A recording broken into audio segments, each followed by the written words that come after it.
Hello friends, welcome to ఏకేఎస్ఐఎస్ daily current affairs. ఈరోజు daily current అఫైర్స్లో మనం మెయిన్గా డిస్కస్ చేయబోతుంది weekly PIB analysis. So PIB analysis మనకి every Sunday వస్తుంది కదా. సో నిన్న మనకు వీలు కాకపోవడం వల్ల మీకు ఈరోజు ఈ పిఐబి అనాలిసిస్ 2 నుంచి 8 ఫిబ్రవరి ఏదైతే కవర్ అవుతుందో అది మనం డిస్కస్ చేయబోతున్నాం అనమాట పిఐబి అనాలిసిస్లో. సో ఇది మనకి పిఐబి వీక్ నెంబర్ వచ్చేసి PIB week number 28. In case మీరు ప్రీవియస్ వీక్స్ ఒకవేళ పిఐబి మిస్ అయినట్టయితే కనుక మీకు పిఐబి అనాలిసిస్ అని చెప్పి సపరేట్ ప్లేలిస్ట్లో ఉంటుంది. ఆ ప్లేలిస్ట్లో చెక్ చేయొచ్చు. అక్కడ మీకు సపరేట్గా మనకి పిఐబి మీద చేసిన వీడియోస్ అన్ని కూడా లిస్ట్ ఉంటుంది స్టూడెంట్స్. ఓకేనా? సో ఈరోజు మనం మెయిన్గా డిస్కస్ చేయబోయేది పిఐబి. యాక్చువల్లీ పిఐబి అనాలిసిస్లో మనం ఏం డిస్కస్ చేస్తామంటే, మనం ఆ వీక్లో ఏవైతే కవర్ చేయనివి పిఐబిలో ఇంకా వచ్చినట్టయితే వాటిని కవర్ చేస్తాం అనమాట. ఓకే, సో మనం మ్యాక్సిమం కవర్ చేసి ఉంటాం కాబట్టి పిఐబిలో మనకి చాలా తక్కువ కవర్ కానీ మాత్రమే ఉంటాయి. మిగతావన్నీ కూడా మనం weekly current affairs Monday to Saturday cover చేసినవే ఉంటాయి అనమాట. సో ఈరోజు మనం పిఐబి అనాలిసిస్లో ఎన్ని టాపిక్స్ మనం డిస్కస్ చేయబోతున్నాం? 7 టాపిక్స్ డిస్కస్ చేయబోతున్నాం. ఓకేనా? ఇందులో ఫస్ట్ టాపిక్ వచ్చేసి మనకి use of AI in agriculture. దాని తర్వాత promotion of organic farming promote చేయడానికి గవర్నమెంట్ ఆఫ్ ఇండియా ఎలాంటి మెజర్స్ తీసుకుంది, బడ్జెట్లో ఏం చెప్పింది, మీకు ఐడియా ఉంటే చెప్పండి స్టూడెంట్స్. మన ఇండియాలో ఫస్ట్ ఆర్గానిక్ ఫార్మింగ్ స్టేట్, ఆ స్టేట్ మొత్తం కూడా ఆర్గానిక్ ఫార్మింగ్ అని చెప్పేసి ఏ స్టేట్ డిక్లేర్ చేసుకుంది? ఆన్సర్ చేయడానికి ట్రై చేయండి. అలానే న్యూక్లియర్ మిషన్, దాని తర్వాత రన్ భూమి యాప్, దాంతోపాటు మనకి ప్రమోటింగ్ బయోఫ్యూయల్ని ప్రమోట్ చేయడానికి గవర్నమెంట్ ఆఫ్ ఇండియా ఎలాంటి మెజర్స్ తీసుకుంది, జెండర్ బడ్జెట్, యూనియన్ బడ్జెట్ 22-25-26లో జెండర్ బడ్జెట్ అంటే యొక్క ఉమెన్ ఎంపవర్మెంట్కి ఎలాంటి చర్యలు తీసుకుంది, అండ్ ఫైనల్గా మనకి వరల్డ్ వెట్లాండ్ డే సందర్భంగా రామ్సర్ సైట్స్ ఉన్నాయి కదా, వాటి గురించి అనమాట. మీకు ఐడియా ఉంటే చెప్పండి, మనకి ఇప్పుడు total number of Ramsar sites ఎన్ని ఉన్నాయి మనకి ఇండియాలో, దాంతోపాటు ఏ కంట్రీలో ఎక్కువ నెంబర్ ఆఫ్ రామ్సర్ సైట్స్ ఉన్నాయో చెప్పడానికి ట్రై చేయండి. So topic number 1, use of AI in agriculture. Okay, so AI in Indian agriculture ఇది మనకి ఏంటంటే ప్రొడక్షన్ ఇంక్రీజ్ చేస్తుంది, దాంతోపాటు ప్రొడక్టివిటీని ఇంక్రీజ్ చేస్తుంది, దాంతోపాటు ఈ యొక్క అగ్రికల్చర్లో ఉన్నటువంటి రిస్క్స్ ఏవైతే ఉంటాయో ఆ రిస్క్ని తగ్గిస్తుంది. అలానే ఫార్మరు ఏ టైంలో ఏ క్రాప్ వేయాలి అన్నటువంటి ఫార్మర్ యొక్క డిసిషన్ మేకింగ్ ఏదైతే ఉంటుందో ఆ డిసిషన్ మేకింగ్ని కూడా ఇంప్రూవ్ చేసేటటువంటి ఫెసిలిటీ ఉంటుందన్నమాట ఈ యొక్క ఆర్టిఫిషియల్ ఇంటెలిజెన్స్ని ఉపయోగించినప్పుడు. మరి ఏఐని అగ్రికల్చర్లో ఉపయోగించే విధంగా గవర్నమెంట్ ఆఫ్ ఇండియా ఎలా ఎంకరేజ్ చేస్తుంది, ఏ చర్యల వల్ల ఎంకరేజ్ చేస్తుంది, ఏ చర్యల ద్వారా ఎంకరేజ్ చేస్తుందో చూద్దాం ఒకసారి. కిసాన్ ఈ మిత్ర అంటే ఇది మనకి ఆర్టిఫిషియల్ ఇంటెలిజెన్స్ సహాయంతో ఉండేటటువంటి చాట్ బోట్ అనమాట. ఫార్మర్స్కి ఏదైనా హెల్ప్ అవసరం ఉంటే, ఇప్పుడు మీరు కొన్ని యాప్స్ యూజ్ చేసినప్పుడు మీకు ఏమైనా డౌట్స్ ఉన్నప్పుడు కస్టమర్ సర్వీస్తో మీద స్విగ్గీలో కానీ జొమాటోలో కానీ ఈ చాట్ బాట్తో మీరు చాట్ చేస్తుంటే వాళ్ళు రెస్పాన్స్ ఇస్తుంటారు కదా, ఇది కూడా అలా అన్నమాట. ఏం చేస్తుంది ఇది? It provides real time information especially regarding the prime minister Kisan Samman Nidhi. తెలుసు కదా మనకు పిఎం కిసాన్ స్కీమ్ గురించి సంబంధించిన డీటెయిల్స్ అనమాట. యాక్చువల్లీ ఇండియా మొత్తంలో పిఎం కిసాన్ స్కీమ్ అనేది దానికి మోడల్ స్టార్ట్ అయిన తెలంగాణ రైతు బంధు ద్వారా. దాని తర్వాత కొన్ని రాష్ట్రాలు ఒడిశా లాంటి రాష్ట్రాలు కాళియా అనే స్కీమ్ తీసుకొచ్చాయి, తర్వాత విత్డ్రా చేసింది అనుకుంటే అది వేరే విషయం. ఇండియా లెవెల్లో యూనియన్ గవర్నమెంట్ పిఎం కిసాన్ అనే స్కీమ్ను తీసుకురావడం జరిగింది. ఇది మనకి మల్టిపుల్ లాంగ్వేజ్లో ఉంటుంది అండ్ పిఎం కిసాన్ గురించి సంబంధించినటువంటి ఈ యొక్క రెస్పాన్స్ ఇస్తుంది అనమాట. దాంతోపాటు గవర్నమెంట్కి సంబంధించినటువంటి ఈ యొక్క మిస్ఇన్ఫర్మేషన్ ఏదైతే ఉంటుందో ఆ మిస్ఇన్ఫర్మేషన్ని కూడా మనకి కంట్రోల్ చేస్తుంది. అంటే లైక్ ఎప్పుడు వచ్చేటటువంటి అవకాశం ఉంది, నెక్స్ట్ ఇన్స్టాల్మెంట్ డబ్బులు, ఇలాంటి ఇన్ఫర్మేషన్. అలానే next pest surveillance system AI for climate resilient agriculture. అంటే కొన్నిసార్లు కొన్ని క్లైమేట్ చేంజ్ అయినప్పుడు కొన్ని రకాలైనటువంటి పెస్ట్ ఏదైతే ఉంటుందో, అంటే ఈ యొక్క క్రిమికీటకాలు పంటకు సోకేటటువంటి అవకాశం ఎక్కువ ఉంటుంది కదా, అంటే పంటలు ఈ యొక్క పెస్ట్స్ ఏవైతే ఉంటాయో వాటి తట్టుకొని నిలబడేటటువంటి పంటల్ని ఎంకరేజ్ చేయడానికి ఏఏ వాడడం అనమాట. ఏం సజెస్ట్ చేస్తుంది? ఏ టైంలో ఏ క్రాప్, అంటే ఒక పర్టికులర్ సీజన్లో ఈ క్రాప్ ఎక్కువగా ఈ యొక్క క్రిమికీటకాలకి లోనయ్యే అవకాశం ఉంది కాబట్టి ఆ టైంలో క్రాప్ వద్దు అని చెప్పేసి ఇట్లాంటివి అనమాట. అంటే ఇక్కడ ఏఐ దాంతోపాటు మిషన్ లెర్నింగ్ ఏం చేస్తాయి? ఈ యొక్క హిస్టారికల్ డేటా ఏదైతే ఉంటుందో అలానే శాటిలైట్ ఇమేజ్ సహాయంతో మనకి ఈ యొక్క పెస్ట్ అంటే పంటకు ఏది ఎలాంటి తెగులు సోకే అవకాశం ఉంది, ఎట్లాంటి పెస్ట్ ఇన్ఫెక్ట్ అయ్యే అవకాశం ఉంది అని చెప్పేసి ఫార్మర్ ఎలా దాన్ని మినిమైజ్ చేయవచ్చు. అలా మనకి ఎర్లీ స్టేజ్లోనే మినిమైజ్ చేయగలిగాడు అనుకోండి ఫార్మర్, దానివల్ల ఏమవుతుంది? తక్కువ ఫెర్టిలైజర్తో మనకి ఈ యొక్క క్రాప్ని మనం కాపాడుకోవచ్చు అనమాట. సో దీనివల్ల ఏమవుతుంది, క్రాప్ డ్యామేజ్ని మనం కాపాడుకోవచ్చు, అలానే ఫుడ్ సెక్యూరిటీని మనం అచీవ్ చేయొచ్చు, అండ్ అగ్రికల్చర్లో మనకి సస్టైనబుల్ డెవలప్మెంట్ అనేది కూడా మనకి అచీవ్ చేసేటటువంటి అవకాశం ఉంటుంది. ఇది ఏఏ రెండవ యూస్. ఏఏ మూడవ యూస్, ఏఏ based crop health monitoring and yield protection. Crop health monitoring and yield protection, దీని ద్వారా ఏంది మనకి, సో దీని ద్వారా మనకి ఏఐని యూజ్ చేసి మనకి పంట దిగుబడి ఎంత వచ్చే అవకాశం ఉంది, అలానే మనం పండించేటటువంటి పంట యొక్క హెల్త్ ఎలా ఉంది, ఆ పాయింట్ ఆఫ్ వ్యూలో కూడా మనం ఏఐని యూజ్ చేస్తున్నాం. రేపు మీరు ఎస్ఎన్టీ పాయింట్ ఆఫ్ వ్యూలో మెయిన్స్ రాసేటప్పుడు ఆర్టిఫిషియల్ ఇంటెలిజెన్స్ అప్లికేషన్ అగ్రికల్చర్ ఉందనుకోండి, అప్పుడు ఎగ్జాక్ట్ ఈ ఇన్ఫర్మేషన్ మీరు రాస్తే మోర్ దెన్ ఎనఫ్ స్టూడెంట్స్. ఇక్కడ ఏమంటున్నారు, యూజ్ ఆఫ్ ఏఐ అనలిటిక్స్ అంటే ఏఐ ఏం చేస్తుందంటే క్రాప్ హెల్త్ని అనలైజ్ చేస్తుంది అనమాట ఫోటోగ్రాఫ్స్ ద్వారా. దాంతోపాటు ఈ యొక్క ఎలాంటి న్యూట్రియంట్స్ డెఫిషియన్సీ ఉంది, అలానే ఎట్లాంటి డిసీజెస్ సోకేటటువంటి అవకాశం ఉంది, అండ్ దాన్ని బట్టి క్రాప్ హెల్త్కి మనం ఎలాంటి జాగ్రత్తలు తీసుకోవాలి. ఎస్పెషల్లీ దీన్ని ఏ క్రాప్స్కి యూజ్ చేస్తున్నారు ఇప్పుడు present, rice and wheat. Rice and wheat use చేయడానికి మనకి ప్రధానమైనటువంటి రీజన్ ఏంటంటే, రైస్ అనేది సౌత్ ఇండియాలో లార్జెస్ట్ కల్టివేషన్ అండ్ వీట్ అనేది నార్త్ ఇండియాలో కల్టివేషన్, కాబట్టి rice and wheat point of వ్యూలో మనకి ఈ ఫుడ్ సెక్యూరిటీ ఇంపాక్ట్ అవ్వకుండా మనం దీన్ని AI based crop health monitoring సిస్టమ్ని యూజ్ చేస్తున్నాం స్టూడెంట్స్. ఓకేనా. నెక్స్ట్, అండ్ దాంతోపాటు దీనివల్ల మనం క్రాప్ లాస్ని తగ్గించగలుగుతున్నాం, రియల్ టైం అడ్వైజ్ వస్తుంది ఏ వల్ల. దాంతోపాటు మనకి ఈ యొక్క క్రాప్ ఇన్సూరెన్స్ అసెస్మెంట్ కూడా, అంటే ఇన్సూరెన్స్ కంపెనీలు క్రాప్ డ్యామేజ్ ఎంత అయింది అని అసెస్ చేయడానికి కూడా ఏఐని వాడుతున్నారు. కాబట్టి మన ఫస్ట్ టాపిక్ ఏంటంటే AI in agriculture. AI in అగ్రికల్చర్లో ప్రధానంగా అగ్రికల్చర్ మనకు ఏఐ అనేది కిసాన్ ఈ మిత్రాలో ఒకటి, దాంతోపాటు నేషనల్ పెస్ట్ సర్వీలెన్స్ సిస్టమ్ ఒకటి, దాంతోపాటు మనకి AI based crop health monitoring and crop yield protection, ఇది మనం యూజ్ చేస్తున్నాం అనమాట. ఇది topic number 1. Okay. Next topic number 2, promotion of organic farming. Promotion of organic farming. Actually ఇండియాలో మన భారతదేశంలో ఈ యొక్క ఆర్గానిక్ ఫార్మింగ్ని ఎంకరేజ్ చేయడానికి భారతదేశ ప్రభుత్వం తగినటువంటి చర్యలు తీసుకుంది. మనకి బడ్జెట్లో కూడా ఇదే వీళ్ళు చెప్పారు. ఆర్గానిక్ ఫార్మింగ్ అంటే ఏంది అంటే, ఈ యొక్క కెమికల్ పెస్టిసైడ్స్ కానీ లేదా కెమికల్ ఫర్టిలైజర్స్ కానీ వాటి యొక్క వినియోగాన్ని తగ్గించడమే ఆర్గానిక్ ఫార్మింగ్ అంటే, యాజ్ సింపుల్ యాజ్ దట్. మన ఇండియాలో సిక్కిం యొక్క ఆర్గానిక్ స్టేట్గా డిక్లేర్ చేసుకోవడం జరిగింది. ఓకే, గుర్తుపెట్టుకోండి. సో గవర్నమెంట్ ఏం చేస్తుంది, government is actively promoting the organic farming. ఏ పాయింట్ ఆఫ్ వ్యూలో, sustainable agriculture, soil health conservation, దాంతోపాటు ప్రీమియం మార్కెట్ యాక్సెస్. ఇక్కడ మీకు చెప్పాల్సింది premium market access. Premium market access అంటే ఏంటి అంటే, ఎవరైతే ఎక్కువగా ఈ యొక్క ధరను పెట్టి కొంటారో వాళ్ళు ఎక్కువగా ఎలాంటి ప్రొడక్ట్స్ని కొందాం అనుకుంటున్నారు, ఆర్గానిక్ ప్రొడక్ట్స్ కావాలనుకుంటున్నారు. మరి అట్లాంటి వాళ్ళ కోసమని అట్లా కొన్ని కంట్రీస్ కూడా ఉన్నాయి ఆర్గానిక్ ప్రొడక్ట్స్ని బాగా ప్రిఫర్ చేసేవి. అట్లాంటి కంట్రీస్లో ఇప్పుడు మన వాళ్ళు ఆర్గానిక్ క్రాప్స్ ఎంకరేజ్ చేస్తారనుకోండి, అప్పుడు ఏమవుతుంది, మనం ఆ మార్కెట్లో మన ప్రొడక్ట్స్ని అమ్మగలుగుతాం. ఇండియాలో organic products total organic farming ఇండియాలో ఏరియా 59.74 lakh హెక్టార్స్. ఓకే, అందులో 2 అంటే farmers production point of view, cooperative point of వ్యూలో ఇండియాలో ఏ స్టేట్లో హైయెస్ట్ ఆర్గానిక్ కల్టివేషన్ ఏరియా ఉంది, మధ్యప్రదేశ్ 12 లక్షల ఎకరాలు, and Maharashtra 10 lakh acres, Rajasthan 7 lakh acres. ఇది మనకి ఆర్గానిక్ ఫామ్లో మనకి ఏ రాష్ట్రాలలో ఏ విధంగా ఉంది క్రాప్ ఏరియా. అలానే ఆర్గానిక్ ఫార్మింగ్ ఎంకరేజ్ చేయడానికి గవర్నమెంట్ ఆఫ్ ఇండియా తీసుకొచ్చినటువంటి స్కీమ్స్ ఏంది, పరంపరాగత్ కృషి వికాస్ యోజన. దీని ఒక ప్రధానమైనటువంటి ఆబ్జెక్టివ్ ఏంది, ఈ యొక్క క్లస్టర్ బేస్డ్ ఆర్గానిక్ ఫార్మింగ్ అనమాట. క్లస్టర్ బేస్డ్ ఆర్గానిక్ ఫార్మింగ్ అంటే ఏంది అంటే, కొన్ని వందల ఎకరాలు ఒక యూనిట్ లాగా తీసుకొని అక్కడ ఒక ఆర్గానిక్ క్రాప్ని ఎంకరేజ్ చేయడం, అలానే వేరే చోట ఇంకొక ఆర్గానిక్ క్రాప్ని ఎంకరేజ్ చేయడం, దీన్ని మనం క్లస్టర్ బేస్డ్ ఆర్గానిక్ ఫార్మింగ్ అంటారనమాట. దీనికోసం అని చెప్పేసి ఆల్మోస్ట్ ఆల్ మనకి 31,500 rupees per hectare for 3 years, అంటే almost all 15,000 for hectare for organic inputs through direct benefit transfer ద్వారా ఇది మనం హెల్ప్ చేస్తుంది అనమాట గవర్నమెంట్.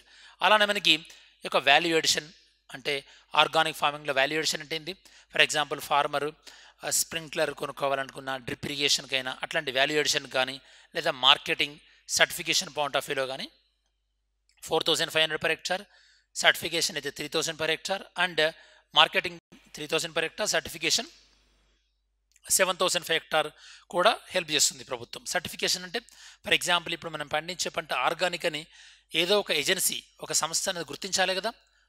అలా గుర్తింపు పొందాలంటే కూడా రైతుకి కాస్ట్ అవుతుంది కదా, సో అది కవర్ చేస్తుంది అనమాట. ఇలా మనకి ప్రైమ్ మినిస్టర్ కృషి పరంపరాగత యోజన అదొకటి. దాంతోపాటు మనకి mission organic value chain development for north east region. ఇది మెయిన్గా మనకి నార్త్ ఈస్ట్ రీజన్లో ఆర్గానిక్ ఫార్మ్ని ఇంక్రీజ్ చేయడానికి వస్తుంది. నేను మీకు ఇంతకుముందు చెప్పాను, నార్త్ ఈస్ట్ 8 అష్టలక్ష్మి స్టేట్లలో సిక్కిం కంప్లీట్గా ఆర్గానిక్ స్టేట్గా డిక్లేర్ చేసుకుంది కదా. ఈ కాంటెక్స్లో మనకి ఎక్స్క్లూజివ్గా ఈ యొక్క నార్త్ ఈస్ట్లో ఆర్గానిక్ వాల్యూ చైన్, ఆర్గానిక్ అగ్రికల్చర్ని ఎంకరేజ్ చేయడానికి కోసం అని చెప్పేసి దీని యొక్క మెయిన్ ఆబ్జెక్టివ్ ఏంది, ఈ యొక్క ఫార్మర్ ప్రొడ్యూసర్ ఆర్గనైజేషన్. నేను లాస్ట్ క్లాస్లో చెప్పాను, ఫార్మర్ ప్రొడ్యూసర్ ఆర్గనైజేషన్ అంటే ఏంది, కొంతమంది రైతులు ఈ యొక్క ఒక గ్రూప్ లాగా ఏర్పడితే దాన్ని మనం ఏమంటాం, ఫార్మర్ ప్రొడ్యూసర్ ఆర్గనైజేషన్ అంటాం. వాళ్ళకి ఇన్ఫ్రాస్ట్రక్చర్ ప్రొవైడ్ చేయడం కానీ, ఓకే, దాంతోపాటు పోస్ట్ హార్వెస్ట్ మేనేజ్మెంట్ అంటే వేర్ హౌసింగ్ కానీ ఇట్లాంటి ఫెసిలిటేట్ చేయడం, ఇవన్నీ కూడా మనకి mission organic value chain development for north east రీజన్లో చేస్తున్నారు అనమాట. దీనికి ఫినాన్షియల్ హెల్త్ వీళ్ళు ఎంత ప్రొవైడ్ చేస్తున్నారు, financial assistant 46,500 per hectare for 3 years. Same ఇందాకలా నేను మీకు చెప్పినట్టుగా ఇది కూడా. అలానే 10,000 per hectare training, certification and capacity building. ఈ యొక్క north east point of view capacity building అంటే అవి స్టోర్ చేసుకోవడం ఇలాంటివి అనమాట. అలానే ఆర్గానిక్ సర్టిఫికేషన్ మెకానిజం. ఇండియాలో ఆర్గానిక్ సర్టిఫికేషన్ అనేది 2 విధాలుగా జరుగుతుంది. ఒకటేమో ఏ ఆర్గానిక్ ప్రోడక్ట్ అయితే మనం ఎక్స్పోర్ట్ చేస్తామో వాటికి ఒక క్రైటీరియా ఉంటుంది, ఏ ఆర్గానిక్ ప్రోడక్ట్ అయితే కనుక ఇండియాలోనే వాడతామో దానికి ఒక క్రైటీరియా ఉంటుంది. ఫర్ ఎగ్జాంపుల్ ఎక్స్పోర్ట్ చేసే వాటికి ఎక్కువగా సర్టిఫికేషన్ ఇచ్చేది మనకి ఏ విధానం ద్వారా అంటే థర్డ్ పార్టీ సర్టిఫికేషన్ విధానం ద్వారా, ఎన్పిఓపి అంటాం దాన్ని మనం. ఓకే, ఇది మనకి ministry of commerce and industry పరిధిలోకి వస్తుంది. అదే మనకి ఇండియాలోనైతే కనుక participatory guarantee system, PGS system అంటాం. ఇది మనకి ministry of agriculture and farmers welfare వస్తుంది.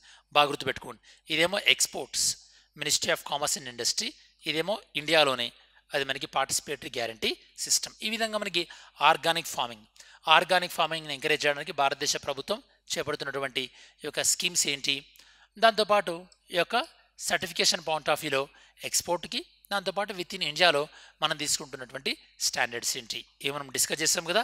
Next topic number 3, nuclear mission. So nuclear mission అనేది మనకి బడ్జెట్లో క్లియర్గా ఒక 20,000 crores డెడికేట్ చేస్తున్నట్టుగా దానికోసం అంటే అలకేట్ చేస్తున్నట్టుగా ప్రకటించారు కదా. సో దాని గురించి మనం డిస్కస్ చేద్దాం. యాక్చువల్లీ న్యూక్లియర్ మిషన్ని ఇండియాలో మెయిన్గా ఎంకరేజ్ చేయడానికి రీజన్ ఏంటంటే ఇండియా 2070 కల్లా యొక్క నెట్ జీరో కార్బన్ని అచీవ్ చేయాలనుకుంటుంది కాబట్టి అలా అచీవ్ చేయాలంటే మనం న్యూక్లియర్ ఎనర్జీ పైన కాన్సన్ట్రేట్ చేయాల్సినటువంటి అవసరం ఉంది. చూద్దాం ఒకసారి. న్యూక్లియర్ మిషన్ ఇది మనకి యూనియన్ బడ్జెట్ 25-26 అనౌన్స్ చేశారు, చెప్పాను కదా మీకు. సో ఇండియా యొక్క ఎనర్జీ ల్యాండ్స్కేప్ అంటే మన యొక్క ఎనర్జీ అవసరాలను ఇది కంప్లీట్గా మార్చేటటువంటి మిషన్ అనమాట, న్యూక్లియర్ మిషన్. ఇందులో చూద్దాం ఒకసారి highlights of the nuclear mission. నేను మీకు చెప్పినట్టుగా 20,000 crores దేనికి కేటాయించారు, small modular reactors SMR. 20,000 crores for the small modular reactors వాటి కోసం కేటాయించడం జరిగింది. దీని యొక్క మెయిన్ ఆబ్జెక్టివ్ ఏంది, అట్లీస్ట్ మన ఇండియాలో ఎన్ని తయారు చేయాలి, 5 indigenously designed ఆపరేషనలైజ్డ్ small modular reactor. Okay, ఇండియాలో స్మాల్ మాడ్యులర్ రియాక్టర్స్ ఎన్ని తయారు చేయాలంట, 5 తయారు చేయాలనుకుంటున్నారు ఇండియా లోపల. అంటే మన ఇండియాలోనే తయారు చేసి మన ఇండియాలోనే సో యూజ్ చేసేవి. ఎప్పటిలోపు 2033. నేను మీకు చెప్పాను స్మాల్ మాడ్యులర్ రియాక్టర్స్ అంటే ఏంటి అంటే వాటిని మనం రెడీమేడ్గా తయారు చేసి వాటిని వేరే దగ్గర వెళ్ళి ఇన్స్టాల్ చేయగలుగుతున్నాం అనమాట. దాన్ని మనం small modular reactor, cost effective ఉంటుంది. అలానే targeting 100 gigawatts nuclear energy by 2047. Okay, 2047 కల్లా వికసిత్ భారత్ అనుకున్నాగా 2047 దానికల్లా మనకి న్యూక్లియర్ ఎనర్జీ నుంచి 100 gigawatt. ప్రజెంట్ కెపాసిటీ 8,180 megawatts ఉంది స్టూడెంట్స్. ఈ యొక్క ప్లాన్డ్ ఎక్స్పాన్షన్ 2031-32 కల్లా 8,000 megawatt ని 22,480 megawatts తీసుకురావాలి. 2047 కల్లా 100 gigawatts అండ్ ఇది తీసుకురావడం వల్ల 2070కి మనం ఏమవుతా అనుకుంటున్నామో నెట్ జీరో కార్బన్ ఏదైతే అనుకుంటున్నామో దానికి హెల్ప్ఫుల్గా ఉంటుందన్నమాట. దాంతోపాటు ఇండియాస్ న్యూక్లియర్ ఎనర్జీలో ప్రైవేట్ పార్టిసిపేషన్ ఎంకరేజ్ చేయడం, అంటే ప్రైవేట్ వాళ్ళు న్యూక్లియర్ పవర్ ప్లాంట్స్ని పెట్టేలా ఎంకరేజ్ చేయడం స్టూడెంట్స్. ఆ కాంటెక్స్ట్లో మీరు తీసుకున్నట్టయితే కనుక మనకి ఇప్పటివరకు న్యూక్లియర్ ఎనర్జీలో మెయిన్గా ఎవరి మోనోపొలీ ఉండేది, స్టేట్ మోనోపొలీ అంటే ప్రభుత్వ రంగానిదే పైచేయి ఉండేది అనమాట. గవర్నమెంటే న్యూక్లియర్ రియాక్టర్ని సెటప్ చేస్తుంది.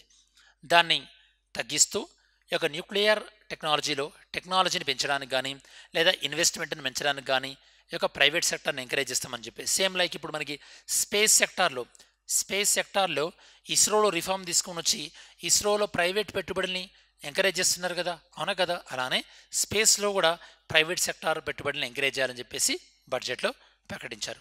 దాంతోపాటు expansion of the nuclear power infrastructure.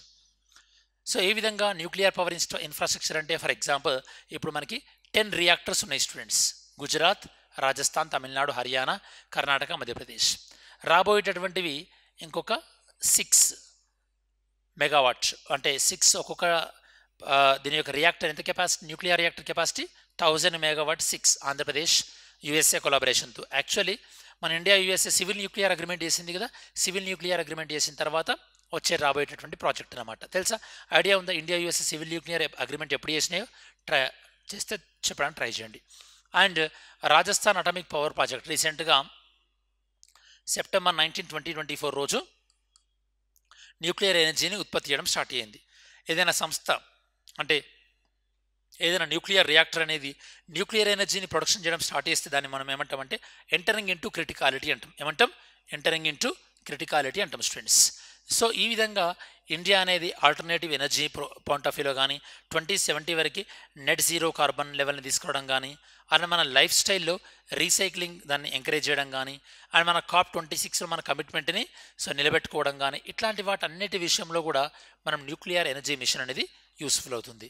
ఇది మనకు topic number 3. Next topic number 4, ఈ యొక్క run Bhoomi app. Actually run Bhoomi app యొక్క ప్రధానమైనటువంటి ఉద్దేశం ఏంటంటే ఏదైతే కనుక మన భారతదేశంలో ఈ యొక్క మిలిటరీకి సంబంధించినటువంటి స్మారక ప్రదేశాలు ఉంటాయి కదా, వాటికి సంబంధించిన ఇన్ఫర్మేషన్ ఇవ్వడం ఈ యొక్క యాప్ యొక్క ప్రధానమైనటువంటి ఉద్దేశం. చూద్దాం ఇక్కడ run Bhoomi app. Bharat run భూమి దర్శన్ ఇనిషియేటివ్. భారత్ రన్ భూమి దర్శన్ ఇనిషియేటివ్ ఎవరు తీసుకొచ్చారు మనకి? ఇది మనకి రన్ భూమి యాప్లో ఎవరు లాంచ్ చేశారనే మీకు మిలిటరీ పాయింట్ ఆఫ్ వ్యూలో అన్నా కాబట్టి ఖచ్చితంగా ఎవరు ఉంటుంది మనకి? మినిస్ట్రీ ఆఫ్ డిఫెన్స్ వాళ్ళు లాంచ్ చేయడం జరిగింది in collaboration with ministry of tourism and state government. దీనివల్ల ఏమవుతుంది, ఏవైతే కనుక ముఖ్యమైనటువంటి బ్యాటిల్ సైట్స్ అంటే యుద్ధ స్మారక ప్రదేశాలు ఉంటాయి కదా, అంటే ఫర్ ఎగ్జాంపుల్ ఇప్పుడు మనకి బ్యాటిల్ ఆఫ్ తరైన్ 1191, 1192 ఉంది. ఇవి ఎక్కడ జరిగినాయి మనకి? హర్యానాలో ఉన్నటువంటి ప్రజెంట్ హర్యానాలో ఉన్నటువంటి స్థనేశ్వర్ అన్నటువంటి ప్లేస్, లేదా బ్యాటిల్ ఆఫ్ కళింగ. సో ఇట్లాంటివి ఏదైతే కనుక యుద్ధ ప్రాంతాలు స్మారక ప్రాంతాలు ఉంటాయో వాటి ఇన్ఫర్మేషన్ స్ప్రెడ్ చేయడానికి కోసం అని చెప్పేసి రన్ భూమి యాప్ని టేకప్ చేయడం జరిగిందనమాట. ఇందులో మనకి స్టేట్ వైజ్ శౌర్య గంటవ్య సైట్స్ అంటే ఈ యొక్క యుద్ధ స్మారక ప్రదేశాలను ఏమంటున్నానంటే శౌర్య గంటవ్య ప్లేస్. ఆల్మోస్ట్ ఆల్ 77 సైట్స్ని ఐడెంటిఫై చేయడం జరిగింది. ఈ రాష్ట్రాలలో లాస్ట్ అంటే ఇంతకుముందు మనకు ఏదైతే కనుక ప్రీవియస్ మిలిటరీ ఎంగేజ్మెంట్ జరిగినాయో ఇందులో మనకి గ్యాల్వాన్ వ్యాలీ కావచ్చు, కార్గిల్ కానీ, డోక్లామ్ కానీ. డోక్లామ్ ఏ కంట్రీలో ఉంది స్టూడెంట్స్? ఇండియాలో ఉందా, వేరే ఏదైనా కంట్రీలో ఉందా? ఆన్సర్ చేయండి. ఇట్లాంటివన్నీ కూడా మనకి ఈ యాప్లో తీసుకురాబోతున్నట్టుగా చెప్తున్నారు స్టూడెంట్స్. ఓకే, నెక్స్ట్ అలానే దీన్ని మనం ఈ యొక్క రన్ భూమి యాప్ ద్వారా ఈ యొక్క డిజిటల్లో కూడా ఈ యొక్క ఇన్ఫర్మేషన్ ఉంటుంది. సో దట్ ఎవరైనా సరే ఎక్కడి నుంచైనా సరే దీన్ని యాక్సెస్ చేసేటటువంటి అవకాశం ఉంటుంది స్టూడెంట్స్. ఇది మీకు run Bhoomi app. Examination point of వ్యూలో మీకు రన్ భూమి యాప్ దేని గురించి అండ్ రన్ భూమి యాప్ని మెయింటైన్ చేస్తున్నటువంటి మినిస్ట్రీ ఏంటి, ఏ మినిస్ట్రీ కొలాబరేషన్తో దీన్ని యొక్క అడ్మినిస్ట్రేట్ చేస్తున్నారు అన్న డీటెయిల్స్ తెలిసి ఉంటే సరిపోతుంది. Next topic number 5, measurements by government for promoting biofuel. First మనకు అర్థం కావాల్సింది ఏంటంటే బయోఫ్యూయల్ అంటే ఏంది? బయోఫ్యూయల్ అంటే obviously fuel from the living material, అంటే ప్లాంట్ బేస్డ్ కానీ లేదా యానిమల్ బేస్డ్ ప్రొడక్ట్స్ నుంచి కానీ ఫ్యూయల్ వచ్చినట్టే దాన్ని మనం బయోఫ్యూయల్ అంటాం. బయోఫ్యూయల్ని ఎంకరేజ్ చేయడానికి రీసెంట్గా ఈ మధ్యన మనకి E10, E20 ఇట్లాంటి ఇథనాల్ బ్లెండింగ్ వస్తుంది కదా.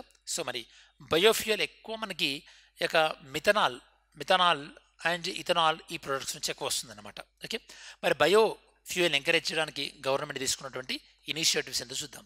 ఓకే, సో బయోఫ్యూయల్ ఎందుకు ప్రమోట్ చేద్దాం అనుకుంటుంది గవర్నమెంట్? తన యొక్క ఎనర్జీ సెక్యూరిటీ, అంటే మనం ఫారిన్ కంట్రీస్ పైన ఏదైతే క్రూడ్ ఆయిల్ గురించి డిపెండ్ అవుతున్నాం కదా, ఆ డిపెండెన్సీని తగ్గించడానికి అనమాట. So national policy and biofuel దీన్ని మనం 2018లో తీసుకురావడం జరిగింది. 2022లో అమెండ్మెంట్స్ కూడా చేసుకున్నాం అన్నమాట. National policy and biofuel. ఇది మనకి బయోఫ్యూయల్ ఎక్కడెక్కడ నుంచి తీసుకోవచ్చు అని చెప్పింది. ఫర్ ఎగ్జాంపుల్ షుగర్ బేస్డ్, ఇది మనకి మొలాసిస్ నుంచి కానీ లేదా షుగర్ కేన్ జ్యూస్ నుంచి కానీ ఇట్లాంటి షుగర్ బేస్డ్ సిస్టమ్. అలా కాకుండా స్టార్చ్ బేస్డ్ అంటే corn, rotten potato, broken rice, ఇలా కార్న్. అలానే బయోమాస్ అగ్రికల్చర్ వేస్ట్ నుంచి రైస్, కాటన్ స్టాక్ ఇట్లాంటివి అనమాట. మున్సిపల్ వేస్ట్ నుంచి అంటే like agro food waste, plastic waste, municipal solid waste నుంచి. అలానే non edible oil source, edible oil source కానివి లైక్ కుకింగ్ ఆయిల్ దగ్గర నుంచి కానీ లేదా యానిమల్ అండ్ యాసిడ్ ఆయిల్ ఇట్లాంటివి అనమాట. సో ఇవన్నీ కూడా మనకి బయోఫ్యూయల్కు ఉపయోగపడేటటువంటి డిఫరెంట్ సోర్సెస్. మరి బయోఫ్యూయల్ని ఎంకరేజ్ చేయడానికి మనం తీసుకొచ్చినటువంటి పాలసీ మెజర్మెంట్స్ ఏంది? బ్లెండింగ్ టార్గెట్స్ అంటే మనకి బయోడీజిల్ మనం అనుకున్నాం కదా, E10 అనుకున్నాం, తర్వాత E20 అనుకున్నాం. మనం E20 అనుకున్న దానికన్నా తొందరగా టార్గెట్ అచీవ్ అవుతున్నాం అనుకుంటే మీకు చెప్పాను కదా. E20 పాయింట్ ఆఫ్ వ్యూలో ట్యాక్స్ ఇన్సెంటివ్ అంటే ఈ యొక్క బయోడీజిల్ కొనడానిపైన ఇంతకుముందు 12% ఉండేది, ఇప్పుడు దాన్ని మనం 8%కి తీసుకురావడం జరిగింది బ్లెండెడ్. అలానే రెగ్యులేటరీ గైడ్లైన్స్ అంటే ఈ యొక్క బయోఫ్యూయల్ హై స్పీడ్ డీజిల్లో బయోఫ్యూయల్ను కూడా యూజ్ చేయాలని చెప్పేసి రెగ్యులేటరీ రిక్వైర్మెంట్. ఇలా మనకి బయోఫ్యూయల్ని ఉపయోగించుకోవడానికి మన గవర్నమెంట్ సబ్సిడీ ఇవ్వడమే కాకుండా రెగ్యులేటరీ రిక్వైర్మెంట్స్ కూడా పెడుతుంది. అండ్ దీంతోపాటు కొన్ని స్కీమ్స్, ప్రధానమంత్రి జీవన్ యోజన 2019లో తీసుకొచ్చాం, 2024 అమెండ్మెంట్ చేసుకున్నాం. ఇదేంటంటే అడ్వాన్స్డ్ బయోఫ్యూయల్ ప్రాజెక్ట్స్ని సెటప్ చేస్తుందన్నమాట. దీన్ని 2024లో అమెండ్మెంట్ చేసుకోవడం జరిగింది. అమెండెడ్ 2024 అని రాశాను కదా. అంటే దీన్ని మనకి 2G ఇథనాల్ ప్లాంట్స్ని కానీ, కంప్రెస్డ్ బయోగ్యాస్ యూనిట్స్ని కానీ, లేదా బయోగ్యాస్ రిఫైనరీస్, బయోగ్యాస్ రిఫైనరీస్ వీటిని ఎంకరేజ్ చేయడానికి కోసం అని చెప్పేసి ఈ పాలసీ ఉపయోగపడుతుంది స్టూడెంట్స్. ఓకే, ఇది మనకి బయోఫ్యూయల్ పాయింట్ ఆఫ్ వ్యూలో. సో బయోఫ్యూయల్ని ఎంకరేజ్ చేయడానికి కోసం అని చెప్పేసి గవర్నమెంట్ తీసుకున్నటువంటి మెజర్మెంట్స్ డిస్కస్ చేసాం మనం. అలానే బయోఫ్యూయల్ ఏ సోర్స్ నుంచి వస్తుంది మనకి, దాంతోపాటు మనకి బ్లెండింగ్ టార్గెట్స్ అండ్ ప్రధానమంత్రి జీవన్ యోజన, ఇందులో మనకి బయోఫ్యూయల్ రిఫైనరీస్ని గవర్నమెంట్ ఎంకరేజ్ చేస్తుందని చెప్పాను కదా. Next topic number 6, gender budget allocations in union budget 25-26. Gender అంటే లైక్ ఉమెన్ ఎంపవర్మెంట్ గురించి కానీ, ఉమెన్ సేఫ్టీ గురించి కానీ, ఉమెన్ సెక్యూరిటీ గురించి కానీ, అసలు ఉమెన్కి రిలేటెడ్ ఏ మినిస్ట్రీ ద్వారా ఎక్కువ డబ్బులు వస్తున్నాయి, ఇట్లాంటివన్నీ కూడా మనం జెండర్ బేస్డ్ బడ్జెట్ ఒకసారి చెక్ చేద్దాం ఒకసారి. ఓకే, సో మనకి యూనియన్ బడ్జెట్ 25-26లో మీరు చూసినట్టయితే కనుక జెండర్ సెన్సిటివ్ బడ్జెట్ అని చెప్పవచ్చు. ఎందుకంటే మనకి ఒక జెండర్ బడ్జెట్ యొక్క షేర్ అనేది 24-25లో 6.8% ఉంటే 25-26లో మనకి అది 8.8%కి వచ్చిందనమాట. అంటే 2% ఆఫ్ ద స్పెండింగ్ అనేది ఇంక్రీజ్ అయింది స్టూడెంట్స్. అలానే టోటల్ అలొకేషన్ అంటే ఉమెన్ స్పెసిఫిక్, జెండర్ స్పెసిఫిక్ దానికోసము ఆల్మోస్ట్ 4.49 lakh crores పెరిగింది. అంతకుముందు ఎంత ఉండేది మనకి టోటల్ అలొకేషన్ 3.27 lakh crores ఉంది. అంటే ఎంత పెరిగింది మనకి 37.25% ఇంక్రీజ్ అనేది నమోదు చేసుకోవడం జరిగింది జెండర్ బేస్డ్ విషయాలలో. అండ్ మినిస్ట్రీ వైజ్ చూస్తే కనుక ఈ యొక్క జెండర్ బేస్డ్ మనకి ఏ మినిస్ట్రీలో ఆల్మోస్ట్ ఆల్ మనకి జెండర్ బేస్డ్ అనేది 38 స్కీమ్స్ నుంచి 49 స్కీమ్స్ వరకు కూడా వెళ్ళింది students. Okay, new ministries for the first time యాక్చువల్గా 12 మినిస్ట్రీస్ జెండర్ బడ్జెటింగ్లో ఇంక్లూడ్ అయినాయి. అంటే ఆ మినిస్ట్రీలలో జెండర్ స్పెసిఫిక్ అంటే ఉమెన్ స్పెసిఫిక్ వెళ్ళి ఇంక్లూడ్ చేసినవి అవేందో అందులో టాప్ 5 మినిస్ట్రీస్కి ఎంతెంత అలొకేషన్ చేశారో చూద్దాం ఒకసారి. ఓకే, జెండర్ బడ్జెట్ స్టేట్మెంట్ ఇందులో చూస్తే కనుక పార్ట్ ఏ 100% ఇవి ఉమెన్ స్పెసిఫిక్ స్కీమ్స్ అనమాట. దీనికి సుమారు 1,00,000 కోట్లు. మొత్తం జెండర్ బేస్డ్ స్కీమ్స్లో 23%. అలానే part B 30-90% allocation for women ఇందులో ఈ స్కీములలో. ఇది మనకి 72% స్కీమ్స్ ఉంటాయి జెండర్ బేస్డ్ స్టేట్మెంట్లో. పార్ట్ సి బిలో 30% అలొకేషన్ ఫర్ ఉమెన్, ఇవి ఒక 3.75% ఉంటుంది. ఇలా మనకి జెండర్ బడ్జెట్ని మనం బ్రేక్ చేయొచ్చు. దీన్ని బట్టి మనకు ఏ స్కీమ్లో జెండర్కి ఎలా స్పెండ్ చేస్తున్నారు అని చెప్పేసి. అండ్ జెండర్ బేస్డ్ బడ్జెట్లో మనకి ministry of women and welfare, child development 81.79%, rural development 65%, food and public distribution 50%. ఇలా అంటే మనకి ministries with over 30% gender budget allocation. అంటే ఏ మినిస్ట్రీలో అయితే కనుక డెడికేటెడ్గా ఉమెన్కి ఏ మినిస్ట్రీ అయితే కనుక 30% కన్నా ఎక్కువ స్పెండ్ చేస్తారో అందులో టాప్ 5 మినిస్ట్రీస్ ఇక్కడ మీకు ఇంక్లూడ్ చేయడం జరిగింది స్టూడెంట్స్. ఇది మనకి ఓవరాల్గా gender budget allocation. Last year బడ్జెట్తో కంపేర్ చేసినప్పుడు ఎంత ఇంప్రూవ్ అయింది, అలానే అబ్జల్యూట్ టర్మ్స్ అంటే మొత్తంలో ఎంత ఏ విధంగా ఇంప్రూవ్ అయింది, అండ్ మినిస్ట్రీ వైజ్ కూడా అలొకేషన్ అనేది ఎలా ఇంప్రూవ్ అయిందో మనం కవర్ చేస్తాం కదా. Next topic number 7, world wetland day 2025. నేను మీకు చాలాసార్లు చెప్పాను, వెట్ ల్యాండ్ అనేది మనకి బయోడైవర్సిటీ పాయింట్ ఆఫ్ వ్యూలో చాలా ఇంపార్టెంట్. ఎందుకంటే మనకి వెట్ ల్యాండ్లో చాలా different plant and animal species ఉంటాయి కాబట్టి biodiversity point of view important. World wetland day మనం Parvati, Arga, Ramsar sites, Parvati, Agra, Ramsar site దగ్గర వరల్డ్ వెట్ ల్యాండ్ డేని సెలబ్రేట్ చేయడం జరిగింది. సో వెట్ ల్యాండ్ టూరిజంని ప్రమోట్ చేయడానికి కానీ, లేదా సస్టైనబుల్ డెవలప్మెంట్లో వెట్ ల్యాండ్ యొక్క పార్ట్ కానీ, ఓవరాల్గా ఇప్పుడు ఇండియాలో total number of Ramsar sites ఎన్ని ఉన్నాయి, మనకి 89 రామ్సర్ సైట్స్ ఉన్నాయి. ఇక్కడ మీకు ఏ రామ్సర్ సైట్ ఏ స్టేట్లో ఉన్నాయని ఇవ్వడం జరిగింది స్టూడెంట్స్. ఇండియాలో తమిళనాడు మనకి highest Ramsar sites with 20, followed by UP. కంట్రీలోనైతే కనుక మెక్సికో తర్వాత మనకి యూకే ఉందని చెప్పచ్చు students. World wetland day ఎప్పుడు సెలబ్రేట్ చేస్తున్నాం మనం, 2 ఫిబ్రవరి ఎవ్రీ ఇయర్. ఆ రోజు మనం రామ్సర్ కన్వెన్షన్ తీసుకోవడం జరిగింది. ఇండియా రామ్సర్ కన్వెన్షన్లో మనకి 1982లో జాయిన్ అయింది students. And Amrit Dharohar initiative, దీన్ని 2023లో లాంచ్ చేయడం జరిగింది as a part of budget. దీని యొక్క మెయిన్ పర్పస్ ఏంటంటే ఈ యొక్క రామ్సర్ సైట్స్ ఏవైతే ఉంటాయో, వెట్ ల్యాండ్స్ ఏవైతే ఉంటాయో, వెట్ ల్యాండ్స్ని ప్రొటెక్ట్ చేయడం అనమాట. ఓకే, దాంతోపాటు వెట్ ల్యాండ్లో టూరిజం ఎంకరేజ్ చేయడం. అండ్ వెట్లాండ్ నమ్ముకొని ఎవరైతే కనుక లైవ్లీహుడ్ ఆపర్చునిటీ కోసం ఉన్నారో వాళ్ళకి బెటర్ లైవ్లీహుడ్ ఆపర్చునిటీ ఇంక్రీజ్ చేయడం. ఇవి స్టూడెంట్స్ యొక్క 7 టాపిక్స్ సంబంధించినటువంటి ఇన్ఫర్మేషన్. ఒకసారి మనం ఈ 7 టాపిక్స్ మీద ఎంసీక్యూ ప్రాక్టీస్ చేద్దాం. నేను మీకు క్వశ్చన్ ఇస్తాను, అండ్ ఇప్పటివరకు మనం డిస్కస్ చేసిన కంటెంట్ మీ ప్రిపరేషన్కి యూస్ఫుల్ అవుతుంది అనుకుంటే కనుక వీడియోని లైక్ చేయడం మర్చిపోకండి. Now let's see MCQs. First question, statement number 1, Kisan e-Mitra AI powered chatbot. ఇది మనకి real time information and financial assistance under PM Kisan Samman Nidhi స్కీమ్లో ప్రొవైడ్ చేస్తుంది. Statement 2, Kisan e-Mitra chatbot currently supports only English for communication with farmers. Only ఇంగ్లీషే support చేస్తుంది అంటున్నారు. ఇందులో ఏది right? Okay, next, what is the main feature of the run Bhoomi app? ఈ run Bhoomi app యొక్క main feature ఏంది? Real time weather update provide చేస్తుందా, లేకపోతే హిస్టారికల్లీ సిగ్నిఫికెంట్ బ్యాటిల్ సైట్స్ గురించి చెప్తుందా, క్రాప్ హెల్త్ మానిటరింగ్ గురించి చెప్తుందా, లేదా గవర్నమెంట్ స్కీమ్స్ గురించి చెప్తుందా? ఏది చెప్తుంది? Next, third one, which of the following is a key objective of the Pradhan Mantri Jeevan Yojana? Key objective ఏంది?